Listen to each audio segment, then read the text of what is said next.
Gondola yang digunakan dua pekerja pembersih kaca gedung tinggi ini tiba-tiba dihantam hujan deras dan angin kencang di gedung apartemen Surabaya Barat. Bahkan seorang pekerja terekam warga bergelantungan di luar gondola hingga tubuhnya terpontang-panting dan membentur dinding gedung. Sementara satu rekannya bertahan di dalam gondola. Video ini pun viral. Peristiwa berawal saat kedua korban tengah bekerja membersihkan kaca menggunakan gondola di ketinggian 25 lantai. Tiba-tiba, hujan deras disertai angin kencang mengguyur hingga gondola terpontang-panting. Satu pekerja pun terpental keluar gondola. Evakuasi kedua korban pun berjalan dramatis. Petugas harus ekstra hati-hati saat mengangkat kedua korban dari ketinggian. Akibat kejadian ini, satu orang pekerja yang bergelantungan dikabarkan meninggal. Sementara satu orang lainnya terluka dan dirawat di rumah sakit. Dari Surabaya, Jawa Timur, Rahmat Ilyasan, iNews melaporkan.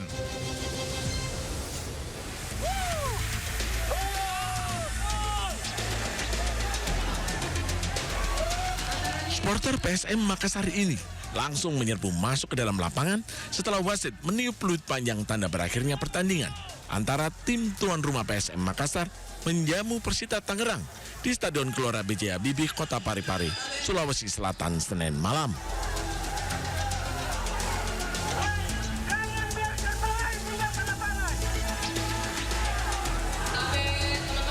Laga ini dimenangkan oleh tim tamu dengan skor 2-4 hingga membuat supporter PSM Makassar marah atas 4 kekalahan beruntun yang dialami tim Cugo Eja. Selain menyerbu masuk ke dalam lapangan, supporter juga menyalakan flare. Beruntung, steward yang bertugas di dalam area lapangan bisa meredam emosi supporter. Para supporter ini menuntut pembenahan tim, termasuk memecat pelatih PSM Makassar, Thomas Trucha. Ada apa sebenarnya di PSM Makassar? Hanya itu tuntutan teman-teman, makanya dari itu tadi kami menuntut pertanggungjawaban dari pemain dan juga pelatih. Jadi sampai saat ini kami belum mendapat laporan terkait dengan adanya kontak fisik antara supporter maupun dengan pemain. Ya, tadi memang ada sedikit riak-riak, tapi itu hanya bentuk penyampaian aspirasi dan pemberian motivasi dari rekan-rekan supporter PSM kepada tim kesayangannya PSM Makassar. Meski sempat terjadi kericuan, pihak kepolisian memastikan suasana di area stadion kondusif. Dari Parepare, Sulawesi Selatan, Erwin Eka Pratama, iNews melaporkan.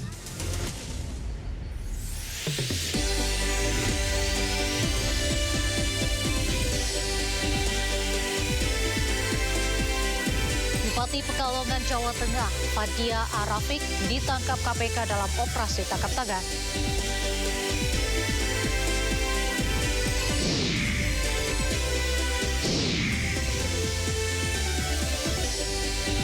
Konflik Amerika Serikat dan Iran semakin sengit, harga BBM dalam negeri berpotensi naik.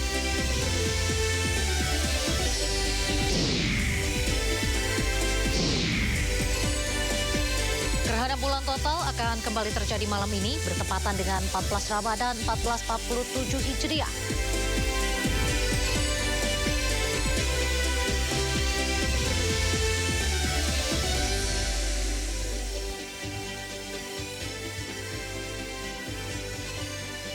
Halo pemirsa, konflik di Timur Tengah pasca serangan militer Amerika Serikat dan Israel ke Iran berdampak langsung pada penerbangan internasional. Sejumlah negara menutup wilayah udaranya. 58.000 jemaah umroh dari Indonesia terancam tak bisa pulang ke tanah air.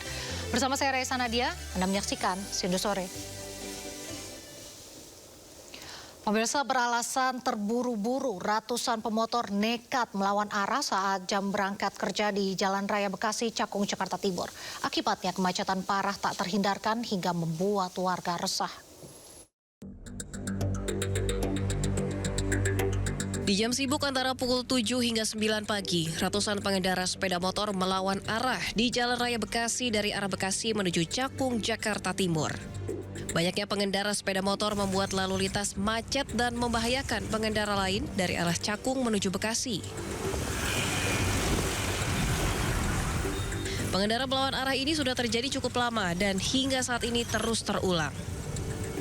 Warga sekitar resah karena terkadang ada kecelakaan yang melibatkan pengendara lawan arah. Kalau lawan itu dari dulu Pak, bukan baru. Iya. Udah sering ya? Sering kali Pak. Membahayakan nggak sih Pak? Ya begitulah, kira-kira bahayanya. Pernah ada yang kecelakaan atau gimana Pak? Ada juga. Pak ini pernah ada petugas nggak sih yang jaga atau gimana? Ya ada juga, polisian juga ada Pak, tapi nggak terus lagi menjaga. Kini warga pun berharap agar ada petugas yang berjaga dan menindak pelanggar lalu lintas. Seorang sopir bus pariwisata sengaja mengemudi ugal-ugalan hingga membahayakan pengendara lain di Tangerang Selatan, Banten. Usai videonya viral, pengemudi diamankan polisi dan ditilang.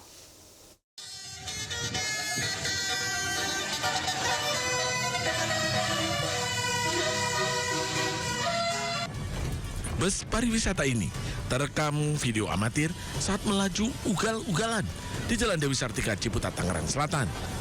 Tak hanya itu, supir juga berulang kali membunyikan klakson telolet dan menggoyang-goyangkan laju busnya secara zigzag. Tak jauh dari aksi membahayakan ini, sejumlah remaja malah sengaja mengabadikan aksi tak terpuji ini. Usai video viral, polisi mengamankan sopir bus pariwisata dan membawanya ke Polres Tangerang Selatan. Hasil interogasi, sopir mengaku aksinya dipicu dari permintaan komunitas bus mania.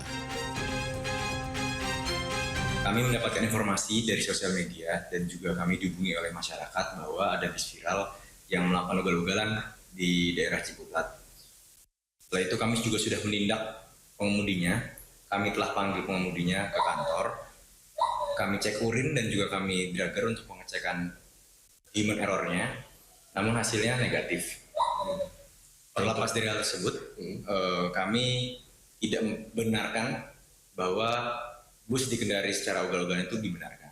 Maka dari itu kami melakukan penindakan serta penilangan terhadap. Polisi pun mengimbau kepada komunitas bus mania dan seluruh perusahaan otobus untuk selalu mematuhi rambu lalu lintas saat berkendara di jalan raya. Dari Tangerang Selatan, Banten, Nunung Purnomo, iNews melaporkan. Pemirsa, sebuah mobil yang ditumpangi 3 orang tercebur ke saluran irigasi di Lampung Timur, Lampung. Evakuasi berjalan dramatis lantaran dilakukan di tengah arus deras. Astagfirullahaladzim, piye lo, Bu? Ya aku ndredeg. Kinter kuwi piye lo? Astagfirullahaladzim. Ndredeg aku, Bu. Astagfirullah. Piye lek nolongi? Piye lo, Bu?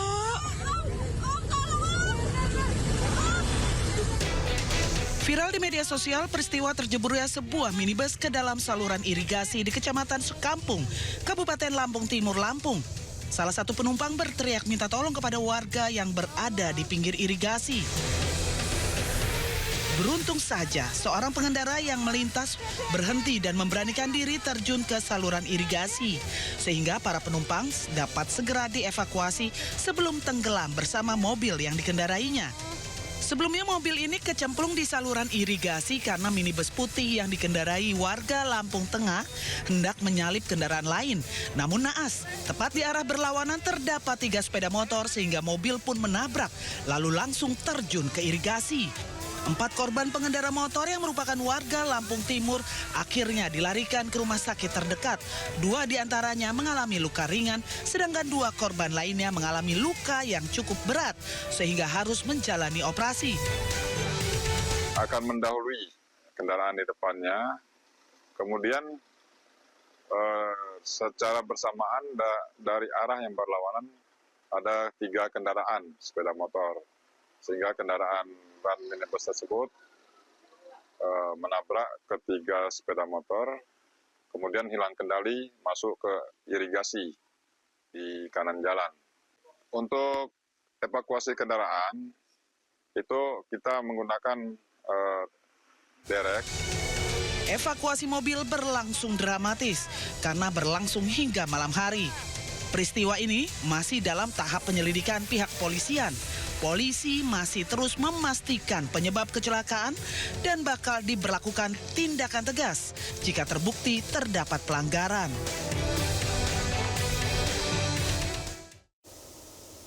Seorang pria di Tangerang Selatan terlibat cekcok hingga menodongkan pistol ke seorang pengemudi taksi online. Cekcok terkait mobil pelaku dan korban persenggolan.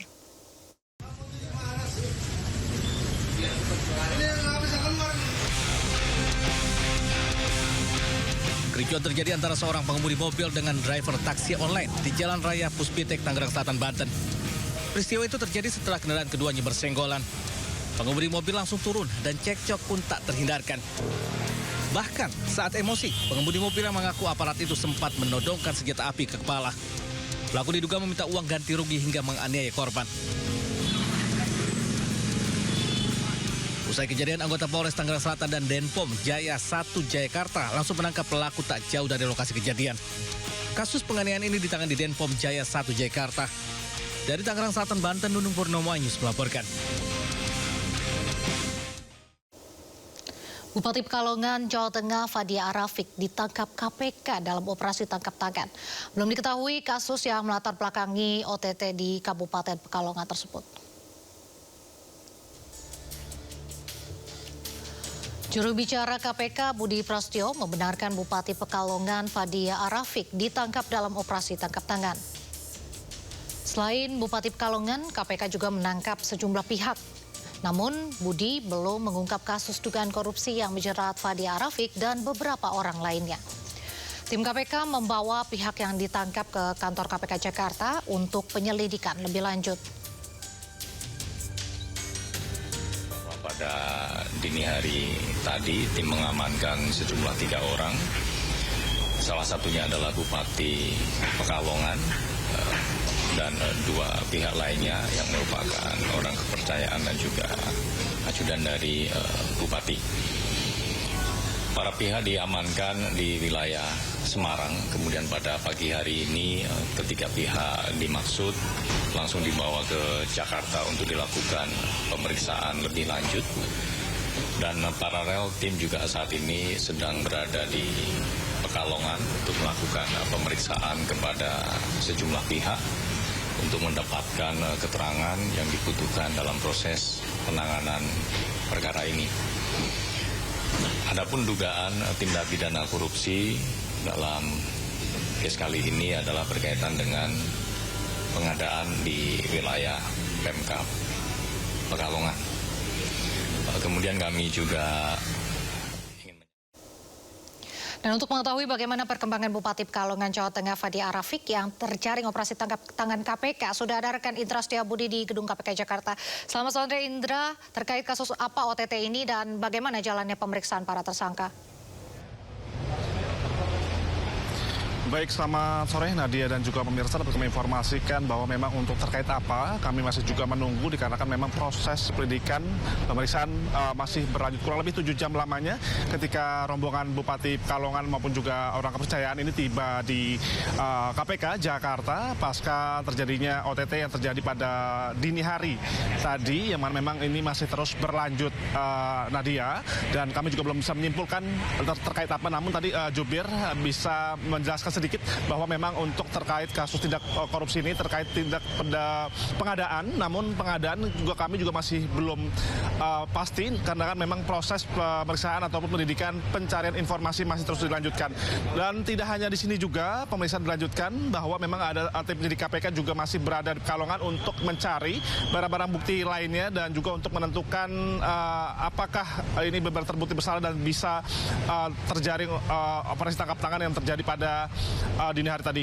Adapun juga KPK, Nadia, ini dalam waktu 1 kali 24 jam ini KPK akan memastikan untuk bisa menetapkan daripada ketiga terduga tersangka saat ini untuk menjadi tersangka dan nanti akan ditindaklanjuti lebih lanjut. Dan namun memang untuk terkait barang bukti ini masih terus dicari, dan untuk dugaan-dugaan ini juga masih untuk pengadaan juga masih dicari di Pekalongan dan juga lainnya, dan memang para tersangka ini ditangkap ataupun operasi tangkap tangan ini dilakukan di wilayah Semarang. Dan tadi pada tiba pukul Jakarta ini pada pukul 10.25, dan nantinya kami akan informasikan kembali dalam proses penyidikan lebih langsung karena kan memang 7 jam lamanya hingga sampai saat ini belum ada keterangan apapun dari pihak KPK ataupun jubir KPK untuk terkait kasus apa dan maupun juga kerugian negara apa dan pengadaan apa. Dan kami juga akan informasikan kembali nantinya Nadia, dan kami akan mengupdate kembali nantinya setelah informasi dari keterangan daripada pihak dari KPK. Demikian Nadia. Baik, kami tunggu informasi terupdate-nya. Terima kasih Intra Setiabudi melaporkan langsung dari Gedung KPK Jakarta. Selamat bertugas kembali. Sidang vondis Marcella Santoso dalam kasus dugaan suap terkait vondis lepas perkara minyak goreng dan tindak pidana pencucian uang digelar hari ini. Marcella Santoso yang juga advokat didakwa telah memberikan suap kepada majelis hakim senilai 40 miliar rupiah. Untuk mencabut keterangan tersebut patut dikesampingkan. Sejumlah fakta persidangan muncul, mulai dari kronologi kejadian hingga keterangan para saksi. Dalam kasus ini, Marcella dituntut 17 tahun penjara oleh jaksa penuntut umum karena dinilai bersalah melakukan suap kepada hakim agar menjatuhkan vonis lepas atau onslet terhadap 3 terdakwa korporasi dalam perkara korupsi ekspor crude palm oil, yaitu Wilmar Group, Permata Hijau Group, dan Musimas Group. Jaksa menyebut uang suap 40 miliar tersebut diberikan kepada Wakil Ketua Pengadilan Negeri Jakarta Selatan Muhammad Arif Nuryanta dan Wahyu Gunawan selaku Panitera Muda Perdata Pengadilan Negeri Jakarta Utara. Tertulis 60M. Kesaksian saksi Marcella bahwa M. Syafi pernah menyampaikan soal adanya biaya dari perusahaan yang akan dipakai untuk mengurus perkara. Kita ke informasi selanjutnya, sidang lanjutan kasus dugaan korupsi proyek laptop Chromebook yang melibatkan ex-Mendikbudristek Nadiem Makarim digelar di Pengadilan Tipikor Jakarta Pusat. Sidang beragendakan pemeriksaan saksi yang dihadirkan jaksa penuntut umum. Salah satu yang menjadi saksi di sidang hari ini adalah staf ahli Kemdikti Saintek Muhammad Hasan Habibi yang menyebut persentase penggunaan dan pemanfaatan Chromebook yang tidak efektif. Ia menyebut hanya 0,15% dari 1,6 juta laptop Chromebook yang dimanfaatkan atau digunakan dalam proses belajar mengajar. Data ini berdasarkan statistik yang dicatat pihaknya dalam kurun waktu Januari hingga Juni 2023. Menurut Habibi, hal ini menjadi tanda bahwa tujuan pengadaan teknologi informasi komunikasi berupa laptop Chromebook tidak tercapai. Namun hal tersebut dibantah oleh tim dari kuasa hukum Nadiem Makarim. Itu data dia bikin aja. Jadi ada data 12 bulan diambil cuma 6 bulan. Nanti kalau ditanya begitu dia harus mengungkapkan data yang benar, nah dia tuh agak kedip-kedip gitu, gagap. Ya, gagapnya kumat gitu. Nah, jadi ini juga kita menyadarilah bahwa pengadilan ini adalah bukan untuk saling mengalahkan. Bukan, tapi untuk mengungkapkan apa kebenaran yang ada, ya. Dan semua sudah disumpah, ini bulan puasa. Setan itu bulan puasa dibelenggu, gitu. Jadi kalau ada hal-hal yang zolim, ya siapa yang jadi setan itu? Nah, jadi sudah jelas tidak ada kemahalan tadi range harga, walaupun dia mencoba mengelak kiri kanan nggak mau menjawab, akhirnya dia menjawab tidak ada kemahalan. Efektivitas, walaupun dia mencoba dikasih data yang kurang, akhirnya karena Tuhan memberikan rahmatnya sebelum buka ini, dibuka tuh oleh Tuhan data yang benarnya. Nggak bisa mengelak juga dia bahwa penggunaan Chrome berdasarkan dashboard yang resmi sudah sangat efektif, ya. Sudah diaudit, AKM bisa. Guru pakai 58%, murid pakai 55%. Kita beralih ke kasus lain pemirsa, sidang pra-peradilan yang diajukan mantan Menteri Agama Yakut Khalil Qomas digelar hari ini. Sidang sempat ditunda pekan lalu atas permintaan KPK. Pra-peradilan yang diajukan Yakut berkaitan dengan penetapannya sebagai tersangka oleh Komisi Pemberantasan Korupsi dalam kasus dugaan korupsi kuota ibadah haji tambahan yang diselenggarakan Kemenak tahun 2023-2024. Sementara itu pihak KPK menyebut akan menghormati sidang pra-peradilan yang diajukan tersangka. Sebelumnya pada 8 Januari lalu KPK menetapkan Yakut Khalil Qomas dan mantan staf khusus Menak Isfah Abdillah Aziz alias Gus Alex sebagai tersangka.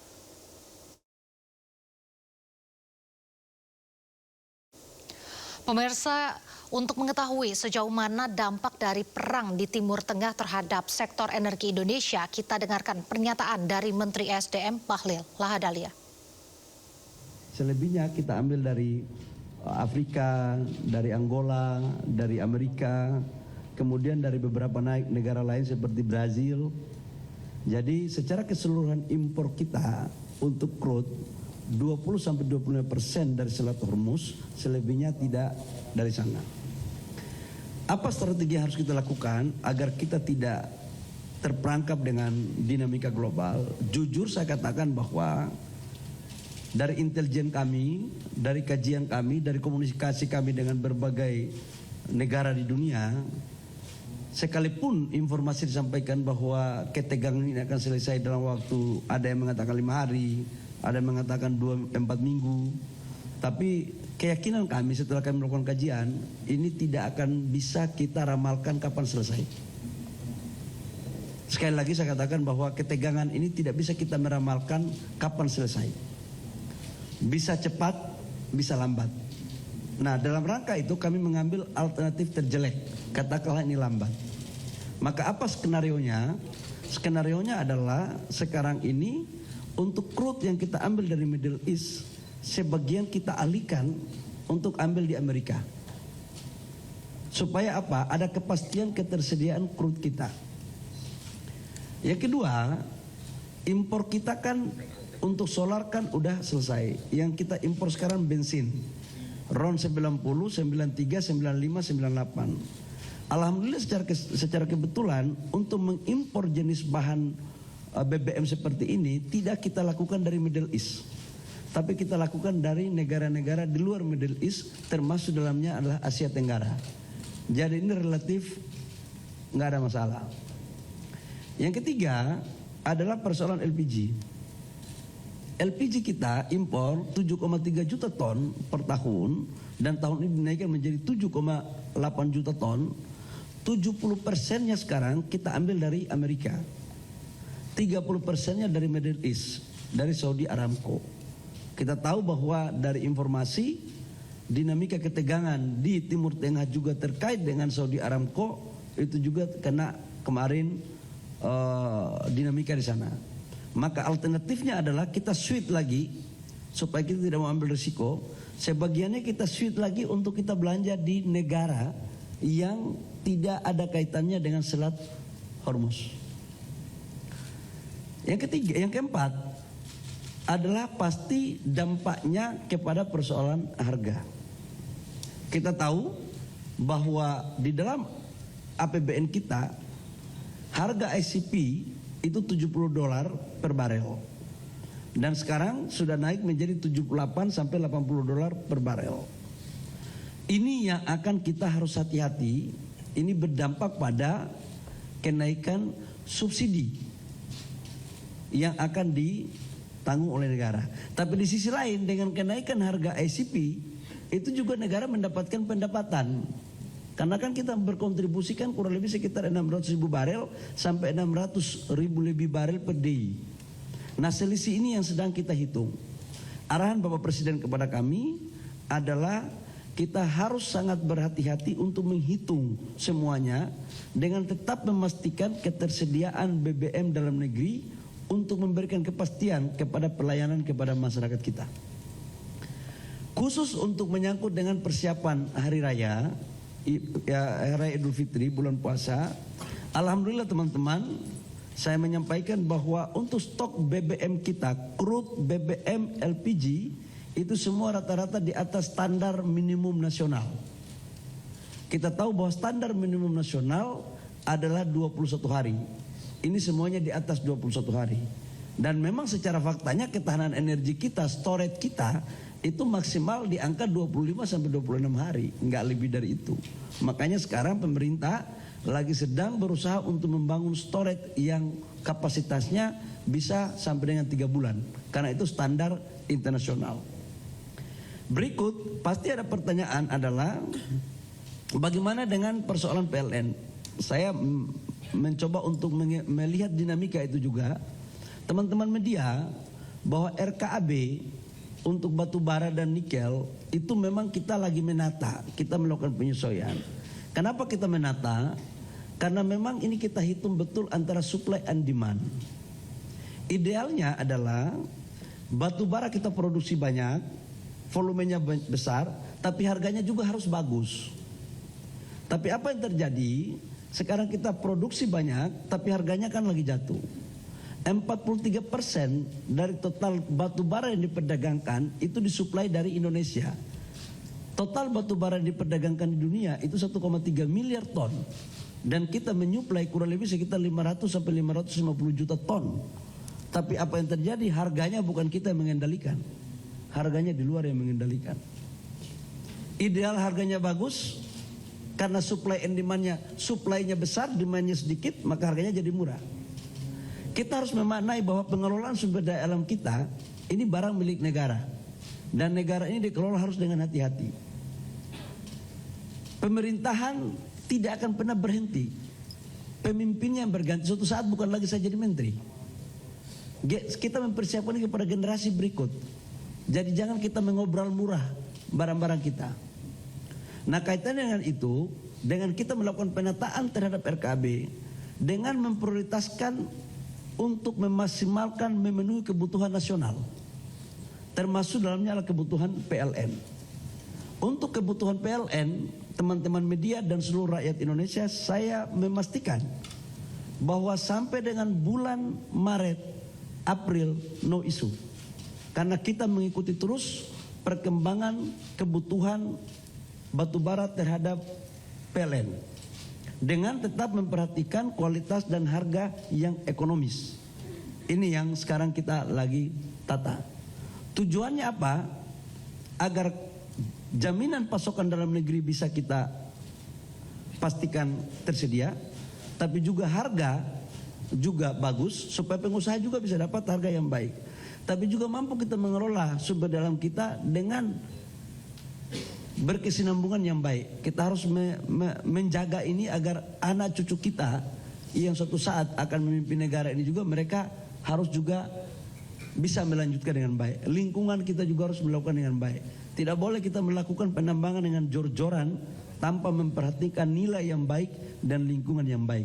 Saya pikir itu beberapa hal penting yang perlu saya sampaikan pada kesempatan yang berbahagia ini terkait dengan hasil rapat Dewan Energi Nasional yang diperintahkan oleh Bapak Presiden sebagai Ketua Umum Dewan Energi Nasional kepada kami untuk mampu menjabarkan, membuat hal-hal yang penting strategis untuk keberlangsungan dan stabilitas energi nasional kita.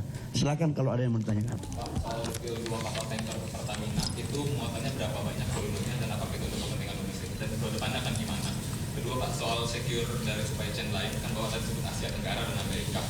Apakah Indonesia akan mengantisipasi protectionism dari negara-negara tersebut? Thailand sudah mengatakan tidak akan mengekspor misalnya. Dan apakah Indonesia akan mengantisipasi kompetisi juga Pak? Itu kedua Pak. Ketiga Pak, 20 hari ini cukup nggak sih Pak? Karena narasinya sekarang beredar juga Jepang sudah menyiapkan 250 hari ke depan. Berjangka-jangka panjang gitu Pak. Yang pertama adalah menyangkut dengan dua kapal yang dari Selat Hormuz yang sekarang lagi balik. Tadi juga dibahas oleh Pertamina. Kita lagi upaya diplomasi agar ada cara yang lebih baik untuk mereka bisa dikeluarkan. Andaikan pun itu tidak dikeluarkan, kita sudah cari alternatif untuk mencari sumber crude dari yang lain dan sudah dapat. Kita sudah dapat. Jadi saya pikir itu tidak menjadi sesuatu yang itu problem, tapi bukan sesuatu itu masalah yang sangat penting. Yang kedua terkait dengan persoalan minyak kita yang 20 hari, sekarang 23 hari. Memang standar nasional kita, storage kita harus bangun storage dulu Pak. Kalau Bapak bikin 240 hari, makanya kita sekarang mau bangun storage untuk minimal 3 bulan. Kalau kita impor sebanyak itu, kita mau taruh di mana? Itu kira-kira problem kita. Dan ini terjadi bukan, kita tidak usah menyalahkan siapa-siapa, memang faktanya begitu negara kita. Dan kita harus perbaiki kan gitu. Nah yang ketiga adalah terkait dengan apa tadi yang ketiga? Proteksionisme, saya pikir begini ya, kita tidak melakukan impor sama sekali dari Thailand. Kita tidak melakukan impor dari Thailand. Untuk BBM-nya itu kita ambil dari Singapura sama Malaysia. Jadi dan kontrak kita sudah kontrak jangka panjang. Jadi relatif oke. Dan kita sudah cek satu persatu ya. Itu.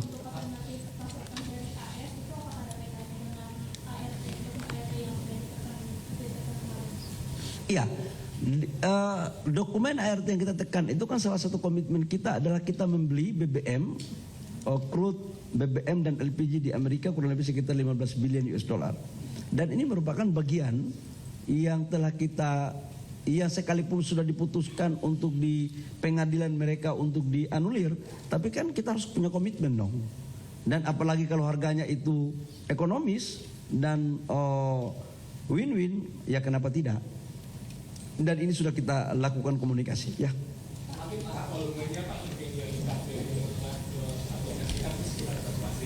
25% dari total crude yang kita pesan dari Middle East itu akan dialihkan, ya, 25%.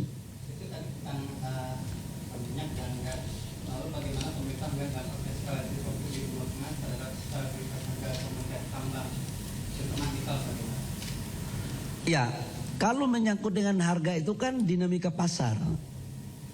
Ya pasti akan terjadi dinamika naik turun ya.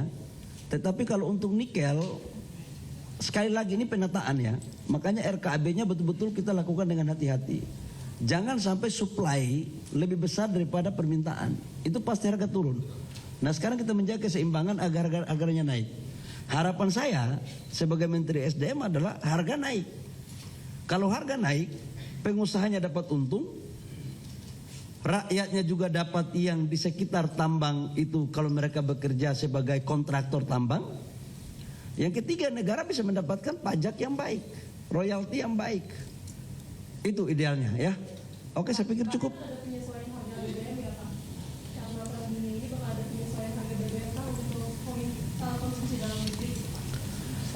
BBM dalam negeri itu kan dibagi menjadi dua.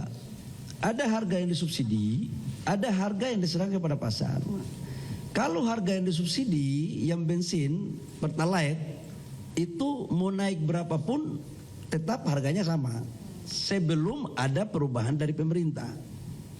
Tetapi kalau untuk non subsidi, artinya harga pasar, dia akan fluktuatif berdasarkan dinamika harga pasar yang ada, yang sudah terjadi sebelumnya. Kan itu kan sudah terjadi bukan baru sekarang kan. Dan itu sudah terjadi sebelum-sebelumnya berdasarkan Permen tahun 2022 bahwa harga itu bisa, kalau yang non subsidi itu bisa terjadi dinamika. Tapi kalau yang subsidi, selama tidak ada kebijakan baru dari pemerintah, maka harganya tetap sama. Termasuk dengan subsidi solar.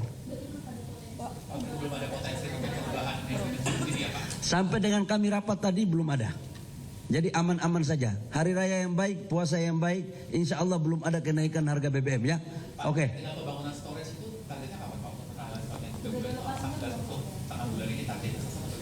Kami akan targetkan FS lagi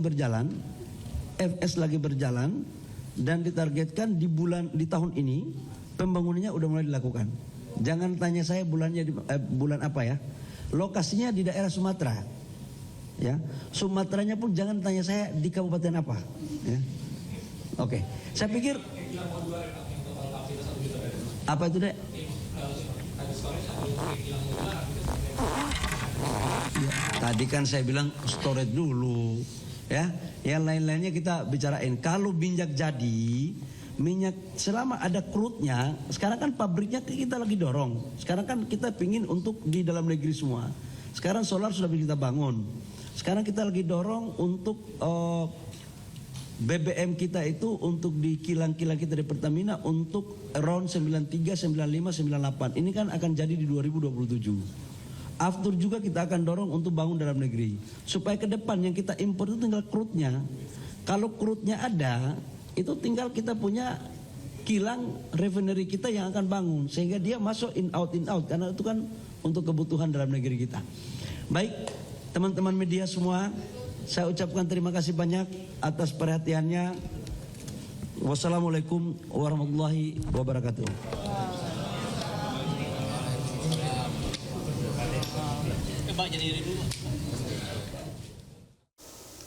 Ya pemirsa, terkait dampak sektor energi dari konflik di Timur Tengah, menurut Menteri SDM Bahlil Lahadalia menyebutkan bahwa pemerintah telah melakukan berbagai antisipasi. Salah satunya adalah dengan mengimpor 20% minyak mentah dari Amerika Serikat dan sebagian lagi dari Asia Tenggara, dan juga akan soal LPG 70% juga akan diimpor dari Amerika Serikat. Sementara itu pemerintah juga mengatakan bahwa stok LPG dan BBM saat ini cukup untuk 21 hari standar nasional.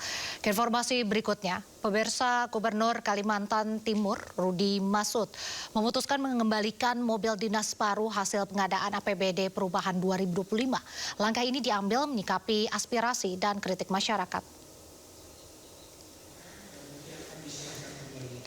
Mobil seharga 8,5 miliar ini akan dikembalikan Gubernur Kalimantan Timur Roy Masud setelah mendapat kritikan dari masyarakat. Kepala Diskominfo Kalimantan Timur Muhammad Faisal menyebut mobil tersebut belum pernah digunakan dan masih berada di Jakarta sejak serah terima November 2025. Setelah mobil diterima kembali, penyedia wajib menyetorkan dana ke kas daerah dalam waktu 14 hari. Sementara itu, Gubernur akan menggunakan mobil dinas lama untuk operasional. Surat, kemudian pihak penyedia membalas surat kami bersedia menerima kembali mobil itu, maka akan dilakukanlah serah terima barang. Berarti ada berita acara serah terima barang. Insya Allah akan dilaksanakan nanti 1-2 hari ini di Jakarta. Setelah BAST selesai, baru pihak penyedia berkewajiban maksimal 14 hari untuk mengembalikan dana seperti semula ke kas daerah. Pemirsa, Menteri Lingkungan Hidup Hanif Faisal Nurofik meminta Wali Kota Bandung Muhammad Farhan agar mengajak warganya mengelola sampah mandiri. Keterbatasan TPA Sarimukti membuat sampah menumpuk di permukiman hingga tepi jalan.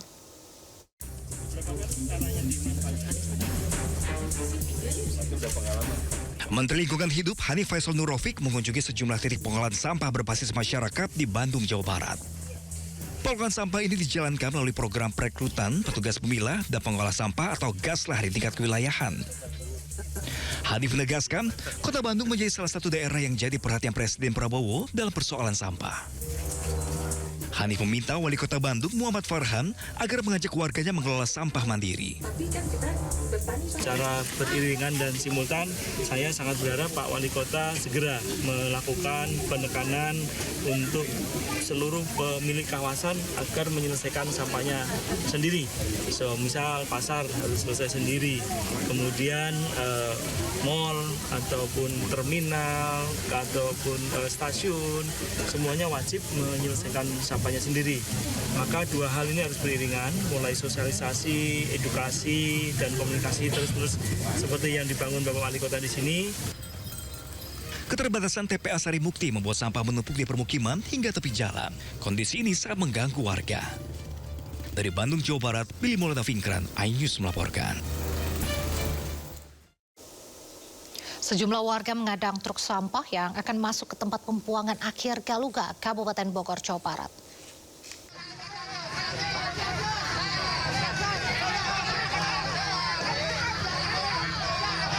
Sejumlah warga mengadang truk sampah yang akan masuk ke tempat pembuangan akhir Galuga, Kabupaten Bogor, Jawa Barat.